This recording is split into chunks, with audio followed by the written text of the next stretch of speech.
ಯಾವುದೋ ದಾಖಲೆಗಳನ್ನು ಮುಗಿಬೇಕು ಅಂತ ರಾಜಕೀಯ ಮಾಡಲಿಲ್ಲ. ಬಟ್ ಕಾಕ್ತಾಳೀಯ ಬಂದಿದೆ ಅಷ್ಟೇ.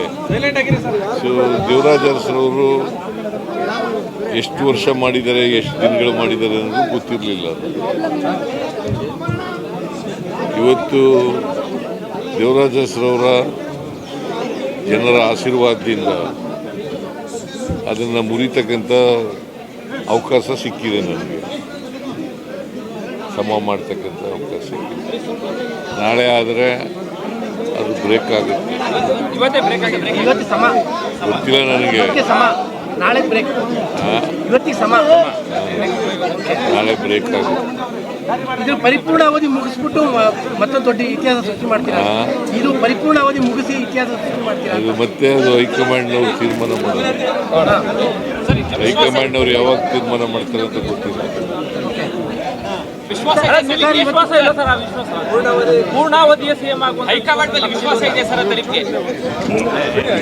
ಇದೆ.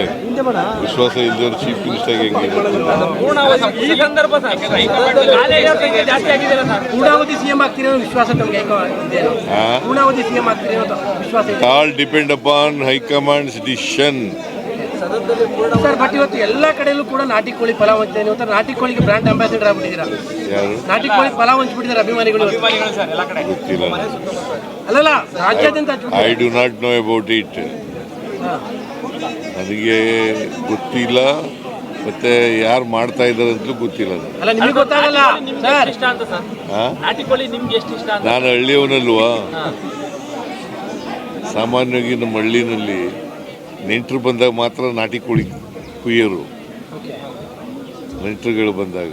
ಸೊ ಹಂಗಾಗಿ ನಾನು ನಾಟಿ ಕೋಳಿ ಮುದ್ದೆ, ರಾಗಿ ಮುದ್ದೆ, ನಾಟಿ ಕೋಳಿ ಇದನ್ನು ಮಾಡ್ತಿದ್ದೆ ಮೊದಲು. ಈಗಿಲ್ಲ, ಈಗ ಕಡಿಮೆ ಆಗಿದೆ. ಬಟ್ ಈಗ ನೀವು ಒಂಥರ ನಾಟಿ ಕೋಳಿಗೆ ಬ್ರಾಂಡ್ ಅಂಬಾಸಿಡರ್ ಆಗ್ಬಿಟ್ಟಿದ್ದೀರಿ ಊಟಕ್ಕೆ. ಹಳ್ಳಿಯಿಂದ ಬಂದವರು ಭಾಳ ಜನ ಹಿಂಗೆ ಈ ಥರ ನನ್ನ ರೀತಿಯಲ್ಲೇ ಮಾಡ್ತಾರೆ. ನಾನು ಚೀಫ್ ಮಿನಿಸ್ಟರ್ ಆಗಿರೋದ್ರಿಂದ ಸ್ವಲ್ಪ ಜಾಸ್ತಿ ಇದಕ್ಕೆ ಪ್ರಚಾರ. ರಾಜಕಾರಣ ಖುಷಿ ಕೊಟ್ಟಿದೆ ಸರ್. ಇಷ್ಟು ವರ್ಷದ ರಾಜಕಾರಣ ಖುಷಿ ಕೊಟ್ಟಿದೆ ಸರ್ ಅಂತ ತೃಪ್ತಿ ಇದೆಯಾ? ಖುಷಿ ಇದೆಯಾ? ತೃಪ್ತಿ ಇದೆ.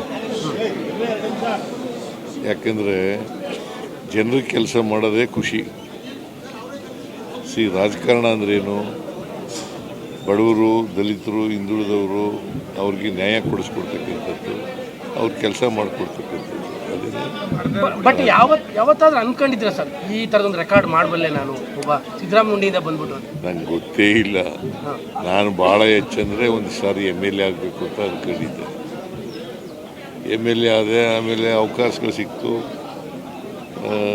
ಮಂತ್ರಿ ಆದೆ, ಡೆಪ್ಟಿ ಚೀಫ್ ಮಿನಿಸ್ಟರ್ ಆದೆ, ಲೀಡರ್ ಆಫ್ ದಿ ಅಪೋಸಿಷನ್ ಆದೆ, ಮುಖ್ಯಮಂತ್ರಿನೂ ಆದೆ. ಹೀಗೆ ಅವಕಾಶಗಳು ಬಂದಿದ್ದಾವೆ, ಮಾಡಿದ್ದೀನಿ. ಕೂಡ ಮೈಸೂರಿನವರೇ ಸರ್, ನೀವು ಮೈಸೂರಿನವರೇ, ಹಾಗಾಗಿ ಮೈಸೂರಿನಿಂದಲೇ ಈ ರೀತಿಯಾದ ದೀರ್ಘಾವಧಿಯ CM ಅಂತೇಳಿ ಒಂದು ದಾಖಲೆ ಸರ್. ಮೈಸೂರಿಗೆ ಅವರು ಮೈಸೂರಿನವರು, ನಾನು ಮೈಸೂರಿನವರು. ಆದರೆ ಕಾಲ ಬೇರೆ ಬೇರೆ.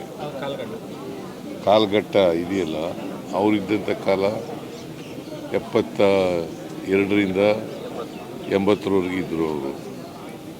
ನಾನು 2 ಟರ್ಮ್ ಇದ್ದೀನಿ. 83ರಿಂದ 2013ರಿಂದ 18ರವರೆಗೆ, ಮತ್ತು 2023ರಿಂದ ಇಲ್ಲಿವರೆಗೆ ಇದ್ದೀನಿ. ಮುಂದೆ ಹೈಕಮಾಂಡ್ನವ್ರು ಏನು ತೀರ್ಮಾನ ಮಾಡ್ತಾರೆ ನೋಡ್ಕೊಂಡು.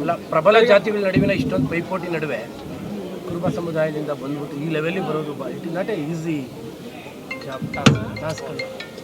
ಜನರ ಆಶೀರ್ವಾದ ಅಂತ ಹೇಳಿದ್ನಲ್ಲ ಸರ್. ಈಗ ರಾಜಕಾರಣದ ಪ್ರಮುಖ ಘಟ್ಟದಲ್ಲಿದ್ದೀರಿ, ಜನಕ್ಕೆ ನಾನು ಇನ್ನೂ ಮಾಡಬೇಕು ಇಂಥದ್ದೊಂದು ಪ್ರಮುಖವಾದ ವಿಚಾರಗಳನ್ನ ಇಟ್ಕೊಂಡಿದ್ದೀನಿ. ನೋಡಪ್ಪ, ಸಮಾಜದಲ್ಲಿ ಇನ್ನೂ ಅಸಮಾನತೆ ಇದೆ.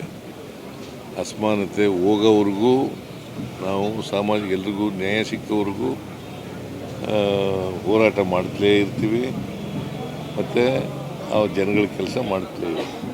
ಸಾಕಷ್ಟು ಪ್ರೋಗ್ರಾಮ್ ಕೊಟ್ಟಿದ್ರಲ್ಲ ಸರ್, ಈಗ ನೀವು ಇನ್ನೂ ಜನಕ್ಕೆ ಈ ಥರದ್ದು ಇನ್ನೂ ಮೈಸೂರಿಗೆ ಅಥವಾ ರಾಜ್ಯಕ್ಕೆ ಹೊಸ ಈ ಬಾರಿ ಬಜೆಟ್ನಲ್ಲಿ ಬಂದ ಮೇಲೆ ನೋಡಿ. ರಾಜ್ಯಕ್ಕೆ ಬಳ್ಳಾರಿಯ ವಿಚಾರದಲ್ಲಿ ಈಗ ಏನಾದ್ರು ಪ್ರತ್ಯೇಕ ತನಿಖೆಯ ವಿಚಾರದಲ್ಲಿ ತೀರ್ಮಾನ ಆಗ್ತಾ ಇದೆ. ನಾನು ಇವ್ರ ಜೊತೆ ಹೋಮ್ ಮಿನಿಸ್ಟರ್ ಜೊತೆ ಮಾತಾಡ್ತೀನಿ. ಗೊತ್ತಿಲ್ಲ ನನಗೆ. ಈಗ ಇನ್ವೆಸ್ಟಿಗೇಷನ್ ನಡೀತಾ ಇದೆ. ಸೊ ಇನ್ವೆಸ್ಟಿಗೇಷನ್ ನಡೆದು ಈಗ ಕೆಲವ್ರನ್ನೆಲ್ಲ ಅರೆಸ್ಟ್ ಮಾಡಿದ್ದಾರೆ. Investigation is going on. Investigation ಮಾಡಲಿ. ಅಲ್ಲ, ಕುಮಾರಸ್ವಾಮಿ ಅವರು ನಿನ್ನೆ ಯಾಕೆ 2 ಬಾರಿ ಪೋಸ್ಟ್ ಮಾರ್ಟಮ್ ಮಾಡಿದ್ರು, ಏನು ಇದರಿಂದ ಉದ್ದೇಶ, ಇವೆಲ್ಲ ದುರುದ್ದೇಶ ಇದೆ ಅನ್ನುವಂಥದ್ದು ಆರೋಪಗಳನ್ನ ಮಾಡಿದ್ದಾರೆ. ಸಿಬಿಐ ತನಿಖೆ ಯಾವಾಗಲೂ JDSನವರು BJPಯವರು ಕಾನೂನು ರೀತಿ ಮಾತಾಡಲ್ಲ, ಅವ್ರು ರಾಜಕೀಯವಾಗಿ ಮಾತಾಡಲ್ಲ. ಅವ್ರು ರಾಜಕೀಯವಾಗಿ ಹೇಳಿದ್ದಾರೆ, ನೋಡೋಣ. ಸರ್, ನಿನ್ನೆ ವೇಣುಗೋಪಾಲ್ ಅವರನ್ನ ಭೇಟಿ ಮಾಡಿದ್ರಿ. ವೇಣುಗೋಪಾಲು ಇದರಿಂದ ವಯನಾಡಿಂದ ಈ ಕಡೆ ಬಂದು ಬೆಂಗಳೂರಿಗೆ ಹೋದರು, ಬೆಂಗಳೂರಿಂದ ಡೆಲ್ಲಿಗೆ ಹೋದರು. ಹಾಗೇ ಮೈಸೂರು ಬಂದ್ರಲ್ಲ, ಭೇಟಿ ಮಾಡೋಣ ಅಂತ ಮಾಡಿದ್ದೆ.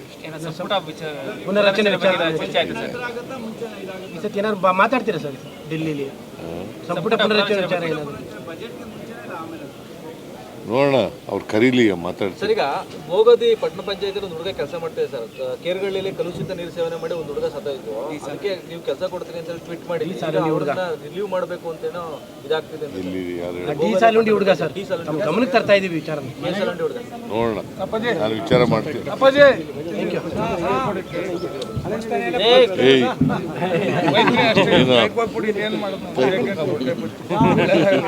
ಮುದ್ದುಂಡಿಯವನು